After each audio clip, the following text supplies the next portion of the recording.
যে ছেলেটির উপর আক্রমণ হয়েছে সে, আমি ওখানে যেটা শুনেছি, সে সাবেক যে সরকার, ফ্যাসিবাদী সরকার, সেই সরকারের তাদের ছাত্র সংগঠন সে করতো, এগুলো শুনেছি।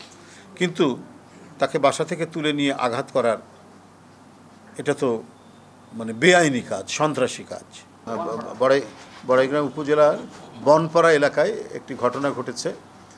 সেখানে একটি হিন্দু বাড়িতে ভাঙচুরের ঘটনা বা আক্রমণের ঘটনা আমরা ভিডিওতে ভাইরাল হতে দেখেছি, এবং এটি সংবাদ মাধ্যমেও সংবাদ প্রকাশিত হয়েছে। এ বিষয়টি আমরা অবগত হওয়ার পর আমাদের দলের সম্মানিত ভারপ্রাপ্ত চেয়ারম্যান, গণমানুষের নেতা জনাব তারেক রহমান সাহেব, তিনি এটি দেখেছেন এবং দেখার পরে সরজমিনে বিষয়টি কি জানার জন্য আমাকে এবং আমার সাথে কেন্দ্রীয় নেতৃবৃন্দ, যে আমার সাথে যারা এসছেন, আমরা তার নির্দেশে এখানে এসেছি। এখানে রয়েছেন আমাদের সহ অর্থনীতি বিষয়ক সম্পাদক, বিএনপি জাতীয় নির্বাহী কমিটির মাহমুদুর রহমান সুমন, এবং আমাদের জাতীয় নির্বাহী কমিটির সদস্য মাহবুবুল ইসলাম উপস্থিত আছেন, আর আমাদের জেলার স্থানীয় নেতৃবৃন্দ এখানে উপস্থিত আছেন।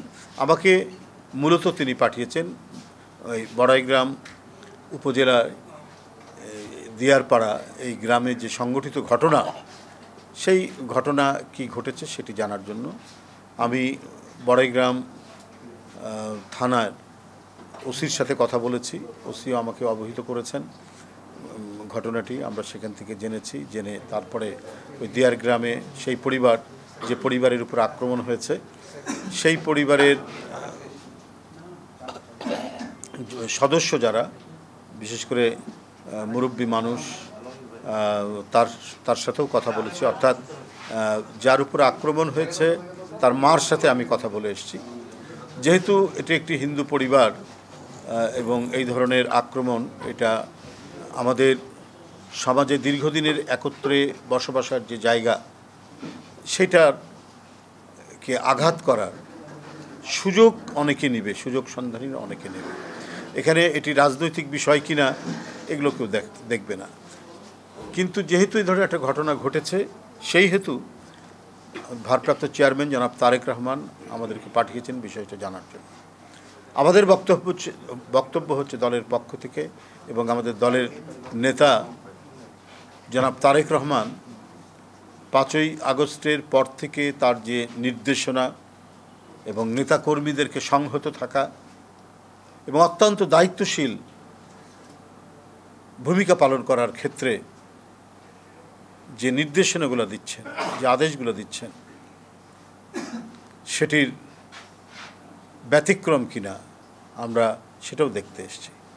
আমরা বারবার বলে এসেছি, এবং আমাদের নেতা জনাব তারেক রহমান বারবার বলেছেন যে কেউ যেন হাতে আইন তুলে না নেয়। সেই ব্যক্তি যদি অপরাধী হয়, এটা আইনের মাধ্যমে আমরা সেটিকে আইনে সোপর্দ করব, কিন্তু নিজেরা এখানে কোনো অপরাধীর ভূমিকা পালন করব না।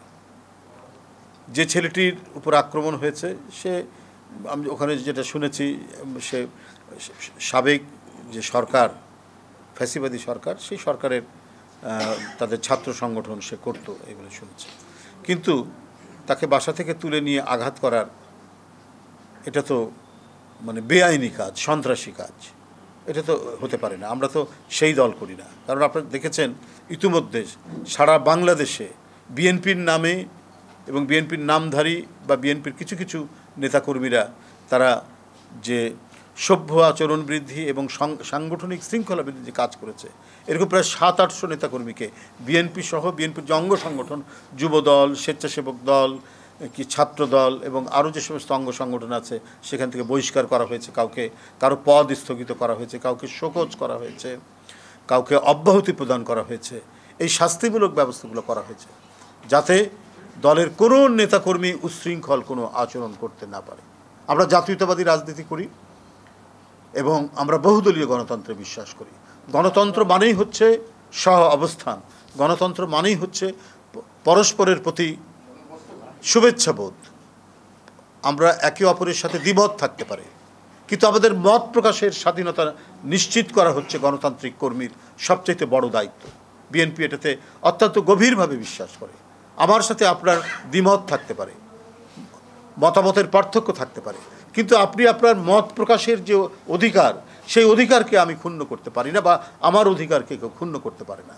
যেটা শেখ হাসিনা বিগত 15.5 বছর ধরে তার ফ্যাসিবাদী দুঃশাসন, লুট হরিলুটের যে সংস্কৃতি, যে মাফিয়া লীগ তৈরি করেছিলেন, সেই মাফিয়া লীগের পুনরাবৃত্তি বাংলাদেশে যাতে আর না হয়